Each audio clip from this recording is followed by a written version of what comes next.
I am Tyler Wells. I'm Matti Haapoja's manager. I help Matti with all the things that take place when you have 1 million subscribers, from brand deals, entrepreneurial ventures like starting a clothing line, and any other business opportunities that arise. We also mentor a few other YouTubers behind the scenes, and what I've realized is that there's 3 main principles, 3 main foundations that I see a lot of successful YouTubers do that not too many people in this creator economy are talking about, to maybe help you take that next level in your content creation. Secret number 1, it's going to sound super simple, but top creators solve people's problems with good intentions.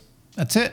Fairly simple. Now, there's a ton of different problems to solve. It's not just a tutorial, it's entertainment. Entertainment solves the problem of people being bored. There's also solving the problem of people feel like they're not relating to anybody. And there's the more functional problems to solve, like a tutorial on how to create a Squarespace website. This is gonna sound like I'm splitting hairs, but I think it's a really foundational piece. So successful content creators help people or solve people's problems for the sake of helping people or solving their problems. Whereas a lot of people can see a content creator and be like, I know that, or I know a version of that. I'm going to start putting out some content and hopefully I can get followers. So the content almost turns into a means to an end of getting famous rather than actually helping somebody or solving somebody's problem. And I think over time, people can actually feel that intention. Is this person actually wanting to help me, or are they just actually kind of using me to get the fame? And that's the deeper thing that they want. So if that resonated with you and you're like, oh yeah, maybe I do only want to be famous, congrats on admitting that to yourself, because it actually affects the content that you will make. I'm going to bring in Maslow's hierarchy of need.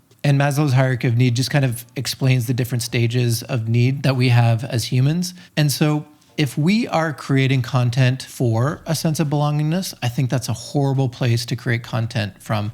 Somebody once said, if you live for the praise of people, you'll die by their criticism as well. So we want to not create for belongingness, we want to create from belongingness. So we want to move up at least one level in Maslow's hierarchy of need and create from there, so that we're not getting our identity or we're not getting our sense of belongingness from comments, from people interacting, from our follower account. We just want to help people for the sake of helping people. The best content creators, I'm convinced, are sharing from a place of belongingness. They either have it from within, they've worked on themselves quite a bit, or they have a great support system. They either have really good experiences or work experience from the past that gives them that confidence. So 2 questions for you coming out of this secret.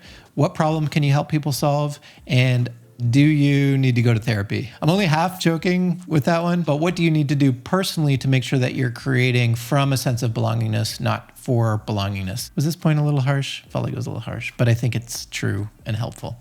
Secret number 2, top creators really lean into their unique identity. In marketing, there's something called a unique value proposition, and that leads to a customer transformation. Starbucks is so successful because their unique value proposition is being able to make that super custom drink of the grande, extra hot, no whip, vanilla, hot foam, fudge sundae, macchiato, extra vanilla, whip, oat milk. Yeah, they're able to do that. And the transformation that you get is when that sweet coffee hits your lips, it is to die for. So we can map this unique value proposition onto creators. So what's their unique thing that their audience is getting that they can find in no other creator? And what transformation is their audience getting from that? For Matti, he's really good at cinematography and filmmaking and getting the best image possible out of a camera, but he's also really good at understanding the tech specs and how those translate into creating a really nice image. So when a camera company comes out with, all the specs under the sun, he's able to really test and see if all those specs are actually worth the money of that camera. And the transformation that his audience gets is they have way more context and understanding whether or not that camera is going to be a good investment for them or not. So question regarding this: what is your unique value proposition? And what's that transformation that your audience gets that they can get nowhere else? Secret number 3, top creators invest a ton of time. I was blown away by the amount of prep work. I thought they were just flipping on the camera and starting to talk about it very naturally. But generally there's a script, there's bullet points,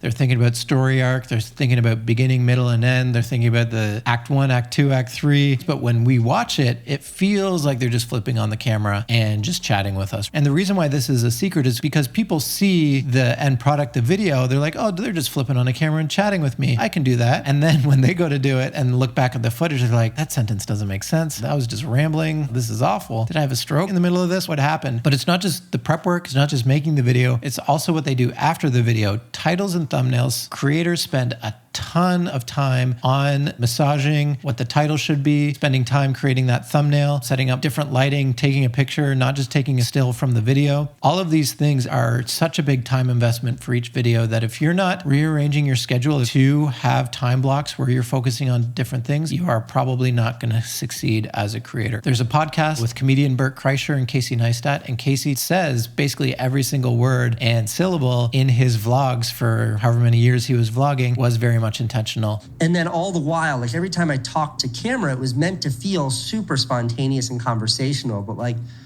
I think almost without exception, every word that I said, and I mean that literally, like every word, every syllable, was somewhat premeditated.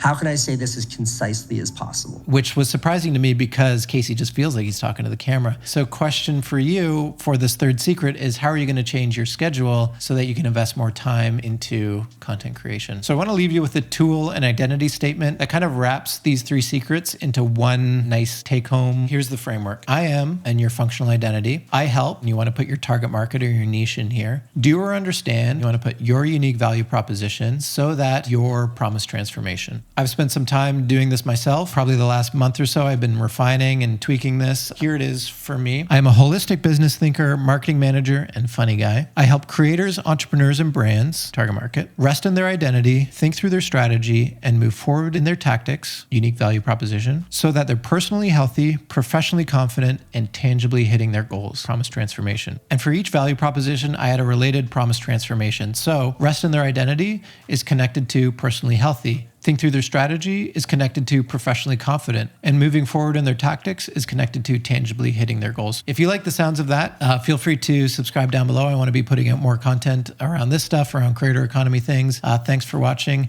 and don't tell anyone that I told you these secrets. All right. Peace.